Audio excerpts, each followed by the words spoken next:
प्यारे बच्चों, आप सबको नमस्कार। मैं महिपाल सर। देखो प्यारे बच्चों, हमें अपनी बोर्ड एग्ज़ाम की तैयारी करनी है, जिसके लिए हमें पूरी मेहनत के साथ अपने आप को तैयार रखना है। देखो आज हम आपको पार्ट फर्स्ट में एक वीडियो बनाते हैं, एक वीडियो में समझाते हैं प्यारे बच्चों विज्ञान के सभी शॉर्ट क्वेश्चन, जिसमें फिजिक्स, केमिस्ट्री और बायो सबको इकट्ठा किया गया है। प्यारे बच्चों, एग्ज़ाम की तैयारी करने के लिए अगर हमारे पास कोई ऐसा प्लेटफार्म हो जो हमें सभी प्रकार के शॉर्ट लॉन्ग क्वेश्चनों को समझा सके, तो ऐसा प्लेटफार्म प्यारे बच्चों मिलना बहुत मुश्किल होता है। लेकिन हमारे इस चैनल पर आपको ये सबको उपलब्ध कराया जाएगा, जिससे कि आप आने वाले भविष्य में अपनी हर एग्ज़ाम की सही तरीके से तैयारी कर सकें। अब देखो, अभी हमारे बोर्ड एग्ज़ाम आने वाले हैं, तो आप जो है अपने साइंस को यानी कि अपने हर सब्जेक्ट को सही तरीके से तैयार करना। इस प्लेटफार्म पर प्यारे बच्चों हम आपको सभी प्रकार की वो सामग्री उपलब्ध कराएंगे, जिससे आपका भविष्य अच्छा बने, आप परीक्षा में अच्छे से अच्छे मार्क्स प्राप्त कर सकें। आप सभी जो है वीडियो को ध्यान से देखें और प्रत्येक प्रश्न को याद करें। वीडियो को ध्यान से सुनने से ही प्यारे बच्चों आपके आधे से ज़्यादा क्या लगभग सभी क्वेश्चन याद हो जाएंगे।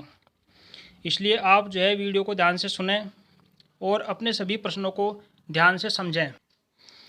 अब देखो, हम इन क्वेश्चनों को शुरू करते हैं। इस वीडियो में हम आपको एक एक क्वेश्चन को बोलकर समझाएंगे। आप सभी ध्यान से क्वेश्चनों को सुनें, याद करें या फिर अपनी नोटबुक में लिख करके तब याद करें। देखो, हमारा चलते हैं शॉर्ट क्वेश्चन, यानी कि वे सभी क्वेश्चन जो प्यारे बच्चों बहुविकल्पी के रूप में या एक एक नंबर के रूप में एग्ज़ाम में आपसे पूछे जाएंगे। इन प्रश्नों में वे सभी क्वेश्चन हैं जो पिछले 2, 3, 4 साल से लगातार पेपरों में आए हुए हैं, एग्ज़ाम में पूछे गए हैं।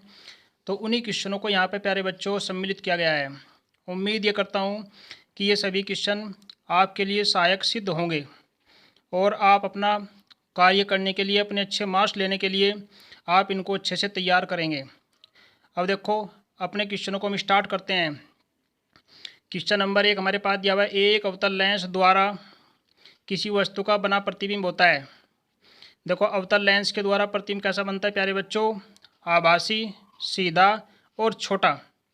क्योंकि अवतल लेंस की हमारे पास केवल बच्चों एक ही कंडीशन है, तो इसलिए इसको याद रखना कि अवतल लेंस के द्वारा किसी वस्तु का बना प्रतिबिंब होता है आभासी, सीधा व छोटा। अब नेक्स्ट क्वेश्चन है, देखो प्यारे बच्चों, प्रश्न नंबर 2, किस दर्पण के सामने किसी वस्तु को रखने पर उसका प्रतिबिंब वास्तविक, उल्टा व आकार में कुछ छोटा होता है? तो ऐसा दर्पण कौन सा है प्यारे बच्चों? उस दर्पण का नाम है अवतल दर्पण। देखो, क्वेश्चन को ध्यान से समझना। आंसर इनके छोटे हैं क्योंकि शॉर्ट हैं। 1 नंबर बहुविकल्पी में और 1 नंबर के बिना बहुविकल्पी क्वेश्चन में प्यारे बच्चों ये पिछले 2-3 साल से एग्जाम में आए हुए क्वेश्चन है सभी। नेक्स्ट क्वेश्चन देखिए, नंबर 3, उत्तल दर्पण की फोकस दूरी होगी जिसकी वक्रता त्रिज्या 32 सेमी है। अब देखो, F बराबर R/2। प्यारे बच्चों, पिछली वीडियो में हमने समझाया था फोकस दूरी और वक्रता त्रिज्या के बीच रिलेशन। F जो है, फोकस दूरी जो है उसकी वक्रता त्रिज्या की आधी होती है, यानी कि F = R/2। R हमारे पास दिया हुआ है 32। अब देखो, ये हो गया 32/2। 2 से 32 कट गया तो ये हमारे पास आ गया प्यारे बच्चों 16। तो 16 सेमी जो है उत्तल दर्पण की फोकस दूरी होगी। नेक्स्ट देखिए, प्रकाश का वेग निम्न में से किस माध्यम में सबसे अधिक होता है? देखो, ये हमारे पास 4 विकल्प दिए हुए हैं। इन चारों में ही बताना है हमने कि प्रकाश का वेग सबसे अधिक किस में होता है। नंबर 1 वायु, जल, निर्वात और कांच। तो प्यारे बच्चों, जो ये 4 विकल्प दिए हुए हैं, इन चारों में जल में सबसे अधिक होता है। नेक्स्ट क्वेश्चन देखिए, अनंत एवं उत्तल दर्पण के ध्रुव P के बीच रखी वस्तु का प्रतिबिंब कहाँ और किस प्रकृति का होता है? प्रश्न को ध्यान से समझिए। अनंत व उत्तल दर्पण के ध्रुव P के बीच रखी वस्तु का प्रतिबिंब कहाँ और किस प्रकृति का होता है? अब देखो प्यारे बच्चों, उत्तल दर्पण के सामने आप वस्तु को चाहे कहीं पर भी रख दें, वस्तु का प्रतिबिंब सदैव दर्पण के पीछे P व F के बीच आभासी और सीधा बनता है। तो इस तरीके से जो है आप इसी कंडीशन को याद करेंगे। नेक्स्ट क्वेश्चन दिया हुआ है, किसी गोलीय दर्पण तथा किसी पतले गोलीय लेंस दोनों की फोकस दूरी -15 सेमी है। दर्पण तथा लेंस संभावित हो सकता है, यानी कि दर्पण या लेंस किस टाइप का हो सकता है। तो संभावित आंसर प्यारे बच्चों इसका है कि दोनों के दोनों कैसे हो सकते हैं, दोनों अवतल लेंस हो सकते हैं या अवतल दर्पण हो सकते हैं। अब देखो प्रश्न नंबर 7, किसी बिंब का वास्तविक तथा समान आकार का प्रतिबिंब प्राप्त करने के लिए बिंब को उत्तल लेंस के सामने समक्ष कहाँ रखें। देखो प्यारे इसमें नाम आया है बिंब। देखो किसी बिंब का वास्तविक और समान आकार का प्रतिबिंब, यानी कि बिंब प्यारे बच्चों यह है नाम वस्तु का और प्रतिबिंब है उसका प्रतिबिंब, तो कहाँ रखें जिससे कि वस्तु का कैसा प्रतिबिंब बने प्यारे बच्चों, समान आकार का। तो ये रखते हैं फोकस दूरी की दुगनी दूरी पर, यानी कि किसी भी लेंस में फोकस दूरी की दुगनी दूरी पर अगर रखते हैं तो प्रतिबिंब हमारा समान आकार का बनता है। अब देखिए नेक्स्ट, कांच का अपवर्तनांक अधिकतम होता है। कांच का अपवर्तनांक किस रंग के लिए अधिकतम होता है प्यारे बच्चों, ये होता है बैंगनी रंग के लिए। इसे आप बढ़िया तरीके से याद कर लें। प्रश्न अगला दिया हुआ है, अवतल दर्पण के लिए UVF में संबंध लिखो। देखो दर्पण के लिए UVF में संबंध है 1/F बराबर 1/V प्लस 1/U। अब प्यारे बच्चों ये जो F है ये अवतल दर्पण की फोकस दूरी, V क्या है दर्पण से प्रतिबिंब की दूरी, U क्या है दर्पण से वस्तु की दूरी। नेक्स्ट क्वेश्चन चलता है हमारा, दो माध्यमों के सीमा पृष्ठ पर एक प्रकाश किरण लंबवत आपतित होती है तो अपवर्तन कोण होगा कितना होता है प्यारे बच्चों, अपवर्तन कोण होगा 0। तो इसे आप याद करें। अगला क्वेश्चन देखो, समतल दर्पण की फोकस दूरी होती है। ये क्वेश्चन कई बार एग्जाम में प्यारे बच्चों पूछा गया है। समतल दर्पण की फोकस दूरी होती है अनंत। आप इस क्वेश्चन को जो है याद करें कि समतल दर्पण की फोकस दूरी होती है अनंत। और देखो नेक्स्ट क्वेश्चन है प्यारे बच्चों, उत्तल दर्पण से प्रतिबिंब सदैव बनता है कैसा। उत्तल दर्पण से प्रतिबिंब जो है सदैव सीधा और आभासी बनता है ध्रुव और फोकस के बीच। देखो उत्तल दर्पण की भी प्यारे बच्चों एक ही कंडीशन है, एक अनंत की है और एक प्रतिबिंब हमेशा वस्तु को चाहे दर्पण के सामने कहीं पर रख दें तो वस्तु का प्रतिबिंब जो है इमेज जो है वो सदैव सीधा बीच में ध्रुव और फोकस के बीच और आभासी बनता है। नेक्स्ट देखिए, अवतल लेंस एक वस्तु का प्रतिबिंब बनाता है कैसा बनाता है बच्चों, सीधा आभासी और छोटा, यह अवतल लेंस। प्रश्न नंबर अगला है, चंद्रमा से देखने पर आकाश दिखाई देता है कैसा दिखाई देता है बच्चों, काला। क्यों दिखाई देता है काला, क्योंकि चंद्रमा से देखने पर आकाश काला बच्चों इसलिए दिखाई देता है क्योंकि वहाँ पर वायुमंडल नहीं है और प्रकाश का प्रकीर्णन नहीं होता, यानी कि प्रकाश चारों दिशाओं में नहीं फैलता, इसलिए चंद्रमा से देखने पर हमें आकाश जो है काला दिखाई देता है। ये क्वेश्चन जो है प्यारे बच्चों अतिशोट, लघु, अति लघु, यानी कि इन सभी में पूछा गया है। अगला प्रश्न देखिए, पूर्ण आंतरिक परावर्तन के लिए आवश्यक शर्त है। क्या क्या शर्तें हैं प्यारे बच्चों, प्रकाश किरण सघन माध्यम से विरल माध्यम में जाना चाहिए। देखो पूर्ण आंतरिक परावर्तन के लिए मेन शर्त यही है कि प्रकाश किरण जो है सघन माध्यम से विरल माध्यम में जानी चाहिए जिससे कि वो उसी माध्यम में लौट आए।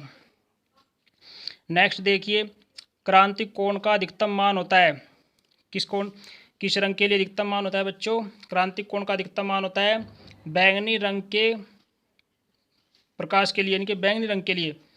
नेक्स्ट क्वेश्चन हमारा है, एक उत्तल लेंस की फोकस दूरी 25 सेमी है, इसकी अक्षमता होगी। देखो लेंस की फोकस दूरी दी हुई है 25 सेमी, अक्षमता निकालनी है, यानी कि F बराबर दिया हुआ है 25 सेमी। तो लेंस की अक्षमता का सूत्र है प्यारे बच्चों P बराबर 1/F। फोकस दूरी को यहाँ मापते हैं मीटर में, इसलिए हमने 1 की जगह क्या कर लिया 100, क्योंकि 1 मीटर बराबर होता है 100 सेमी। तो ये हो गया आपके पास 100/25, 25 से कट गया 100, देखो 25 घन 25, 25 चौका 100। तो क्षमता जो है प्यारे बच्चों 4 आ गई, 4D। ये लेंस की क्षमता आ गई P। तो इस तरीके से जो है हम लेंस की क्षमता निकालते हैं। नेक्स्ट क्वेश्चन देखिए, किस रंग के प्रकाश के लिए कांच का अपवर्तनांक अधिकतम होता है? देखो प्यारे बच्चों, ये दिया हुआ हमारे पास बैंगनी रंग के लिए। ऐसी क्वेश्चन हमारे एक ऊपर था, क्रांतिक कोण का अधिकतम मान होता है, ये भी बैंगनी रंग के लिए ही है। किस रंग के प्रकाश के लिए कांच का अपवर्तनांक अधिकतम होता है? तो कौन सा रंग है प्यारे बच्चों? बैंगनी रंग के लिए। नेक्स्ट देखिए, श्वेत प्रकाश के किस रंग के लिए कांच का अपवर्तनांक न्यूनतम होता है? तो कांच का अपवर्तनांक प्यारे बच्चों श्वेत प्रकाश की में लाल रंग के लिए सबसे कम होता है। इसलिए लाल रंग जो है हमें दूर से दिखाई देता है, क्योंकि लाल रंग का प्रकीर्णन सबसे कम होता है, इसका अपवर्तनांक न्यूनतम होता है, लेकिन इसकी तरंगदैर्घ्य सबसे अधिक होती है, अर्थात ये दूर तक जा सकता है बिना फैले। नेक्स्ट क्वेश्चन देखिए, अपवर्तनांक व क्रांतिक कोण C में संबंध लिखो।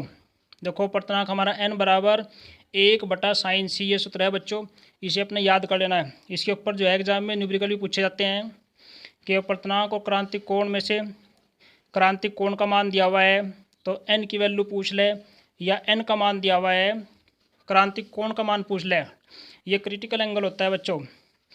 नेक्स्ट क्वेश्चन देखिए, यदि किसी आपतन कोण यदि आपतन कोण 42 अंश, अपवर्तन कोण 30 अंश हो, तब अपवर्तित किरण विचलित होगी। देखो प्यारे बच्चों, इस क्वेश्चन का आंसर जो है आपके पास, जैसे अपवर्तनांक आपतित किरण जो है विचलित होगी, ये 12 दिया हुआ है, कुछ किताबों में अलग अलग दिया हुआ है, तो इसलिए आपके पास जो आंसर है इसका प्यारे बच्चों वो 12 दिया हुआ है। तो 12 जो है ये आपका आंसर हो गया, यानी कि आपतन कोण 42 अंश, अपवर्तन कोण 30 अंश है, तो अपवर्तित किरण जो है विचलित होगी प्यारे बच्चों। कुछ बुक में 12 अंश दिया हुआ है, ये भी सही है, तो कुछ बुक्स में भी प्यारे बच्चों 12 दिया हुआ है, कुछ में ये इस तरीके से फार्मूले में मान रखकर दिया हुआ है, लेकिन यहाँ प्यारे बच्चों ये n का मान है, अपवर्तनांक है। उसने पूछा कि किरण जो है विचलित होगी, कितनी घूमेगी, तो 12 अंश दिया हुआ है, 12 अंश पे घूम जाएगी, अपने याद कर लेना। नेक्स्ट दिया हुआ है, दूरदृष्टि दोष के कारण वस्तु का प्रतिबिंब बनता है। कहाँ बनता है प्यारे बच्चों? रेटिना के पीछे, यानी कि दूरदृष्टि दोष में जो है रेटिना के पीछे प्रतिबिंब बनता है। इस प्रश्न को आप याद कर लो। अब देखिए नेक्स्ट क्वेश्चन हमारे पास दिया हुआ है, स्वस्थ आँख का निकट बिंदु होता है। देखो आँखों में जितने भी दोष हैं, स्वस्थ आँख के लिए निकट बिंदु हमारा 25 सेमी है और दूर बिंदु हमारा अनंत पे है। अगर इनसे हटकर कोई हमारी इनसे हट करके आँख में कोई वस्तु दिखाई देती है, तो इसका मतलब हमारी आँख में कोई ना कोई दोष है। यानी कि 25 सेमी से वस्तु दिखाई दे या 25 सेमी पर वस्तु स्पष्ट ना दिखाई दे, इससे अधिक पर दिखाई दे, तो हमारी आँख में कोई ना कोई दोष है। लेकिन स्वस्थ आँख के लिए प्यारे बच्चों निकटतम बिंदु जो है वो हमारा 25 सेमी होता है। यानी कि 25 सेमी पर रखी वस्तु अगर आपको स्पष्ट दिखाई दे रही, तो आपकी आँखें जो है वो बिल्कुल स्वस्थ हैं। नेक्स्ट प्रश्न देखिए, स्वस्थ आँख के लिए दूर बिंदु होता है अनंत पर। तो ये दो क्वेश्चन बनते हैं प्यारे बच्चों, निकट बिंदु 25 सेमी और दूर बिंदु अनंत पर होता है। नेक्स्ट देखिए, निकट दृष्टि दोष के निवारण के लिए किस प्रकार के लेंस का प्रयोग करते हैं? आंसर है बच्चों अवतल लेंस। ऐसी दूरदृष्टि दोष के निवारण के लिए किस प्रकार के लेंस का प्रयोग करते हैं? उत्तर है हमारा उत्तल लेंस। तो ये दोनों क्वेश्चन जो है आप याद रखें, बड़े इंपॉर्टेंट क्वेश्चन है। नेक्स्ट देखिए, मानव नेत्र में रेटिना पर बनने वाला प्रतिबिंब कैसा होता है बच्चों? उल्टा होता है, परंतु सीधा दिखाई देता है। यानी कि रेटिना पर जो प्रतिबिंब बनता है वो उल्टा होता है, परंतु दिखाई हमें प्यारे बच्चों सीधा देता है। नेक्स्ट क्वेश्चन देखिए दिया हमारे पास, आवेश Q, धारा I तथा समय t में संबंध लिखिए। हमें इन तीनों में रिलेशन बताना। तो सूत्र है हमारे पास I बराबर Q/T। I जो है बहने वाली धारा है, Q है आवेश और T है समय। इन समय रिलेशन हो गया I बराबर Q/T। कभी कभी ऑप्शन हो जाता है Q बराबर IT। तो आप जो है ऐसे क्वेश्चनों को याद रखें। इसमें 3 राशि दी हुई हैं, कोई से कभी मान कहीं पर भी रखकर पूछ सकता है, लेकिन रिलेशन हमेशा ध्यान रखना। I बराबर Q/T, Q बराबर I गुणा T, या T निकालना है तो Q/I आई। अगला क्वेश्चन हमारे पास है नेक्स्ट, एक अश्वशक्ति में कितने वाट होते हैं? ये आप याद करना, ये होते हैं 746 वाट। न्यूमेरिकल्स को निकालने में आपके लिए सहायक सिद्ध होगा और बहुविकल्पी प्रश्न में भी आपके लिए अच्छा रहेगा। एक अश्वशक्ति में कितने वाट होते हैं? 746 वाट। नेक्स्ट है जूल, वोल्ट और कूलाम में संबंध लिखो। देखो जूल, वोल्ट और कूलाम हमारे पास होगा V बराबर W/Q।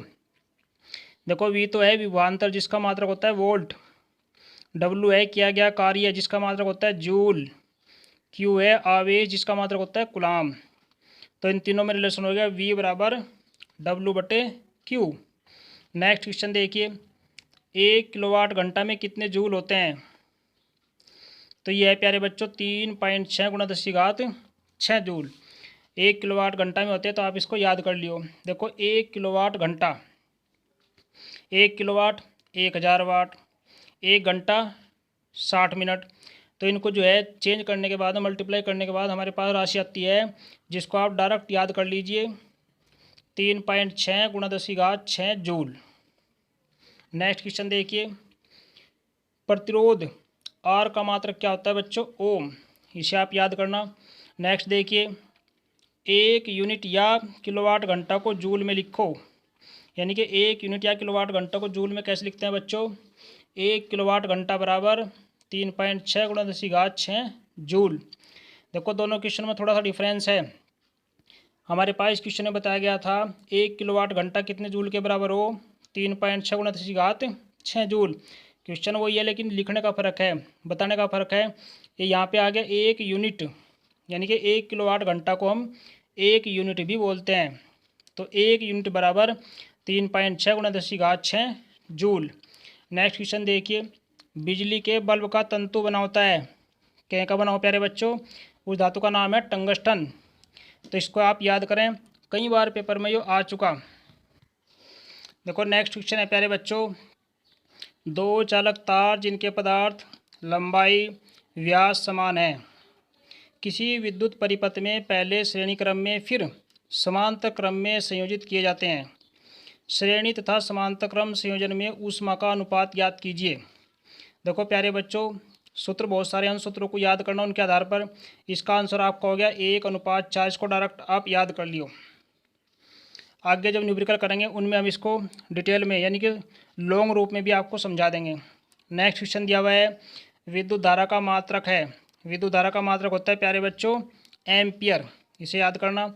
नेक्स्ट हमारा है, ओम के नियम के अनुसार विभवांतर व धारा के बीच ग्राफ होता है। कैसा ग्राफ होता है प्यारे बच्चों? एक सरल रेखा, क्योंकि जब इसके बीच ग्राफ खींचते हैं तो हमें एक सरल रेखा प्राप्त होती है। हमें ओम के नियम में बात बताई थी प्यारे बच्चों। देखो इधर वी लेते हैं, इधर आई लेते हैं, जब इसके बीच में ग्राफ खींचते हैं तो हमें इस प्रकार से एक सरल रेखा प्राप्त होती है। तो इसलिए V/I का मान नियतांक होता है, यही ओम का नियम था। तो उस नियम के अनुसार जो है ग्राफ में जो है हमारी एक सरल रेखा प्राप्त होती है। नेक्स्ट क्वेश्चन देखिए, एक लघु परिपथ में धारा का मान होता है, कितना होता है प्यारे बच्चों? अधिकतम। नेक्स्ट देखिए, 1 इलेक्ट्रॉन पर आवेश होता है -1.6 × 10⁻−19 कूलाम। ये 1 इलेक्ट्रॉन पर आवेश होता है, इसको आप याद करें। नेक्स्ट देखिए, किसी चालक तार में विद्युत धारा का प्रवाह होता है। विद्युत धारा का प्रवाह होता है प्यारे बच्चों मुक्त इलेक्ट्रॉनों के द्वारा। तो ये इसका आंसर है। नेक्स्ट देखिए, ओम के नियम का सूत्र क्या है? V बराबर IR, या इसको हम ऐसे भी कह सकते हैं कि V/I बराबर R। तो ये हमारे पास ओम का नियम है, V/I बराबर R भी कह सकते हैं या V बराबर IR भी कह सकते हैं। नेक्स्ट क्वेश्चन देखिए, निम्न परिपथ में A व B के बीच विभवांतर ज्ञात कीजिए। देखो A और B के बीच हमारे पास एक बैटरी है 1 वोल्ट की, एक बैटरी है 2 वोल्ट की। तो टोटल विभवांतर हमारे पास कितना हो गया? 2 और 1 3 वोल्ट हो गया। नेक्स्ट क्वेश्चन देखिए प्यारे बच्चों, एक अश्वशक्ति बराबर होती है। देखो पीछे भी हमारा क्वेश्चन आया हो, एक अश्वशक्ति बराबर होती है, विद्युत सामर्थ्य में आया क्वेश्चन यो कितनी होती है 746 वाट के बराबर। अश्व शक्ति को हम क्या कहते हैं प्यारे बच्चों? Horse power. हार्स पावर भी बोलते हैं इसको, एचपी भी कहते हैं इसको। जैसे हमारे पास विद्युत मोटर है, कह देते हैं गांव में कि भाई कितने हॉर्स पावर की है, तो वो जो है हार्स पावर को बोलते हैं एचपी, जिसमें कितने होते हैं 746 वाट होते हैं। नेक्स्ट देखिए, हीटर का तार बना होता है, क्या का बना हो प्यारे बच्चों? इसका याद रखना नाइक्रोम। पीछे हमारे पास बल्ब का आया था जो टंगस्टन का बना हो, और हीटर का बना होता है नाइक्रोम का।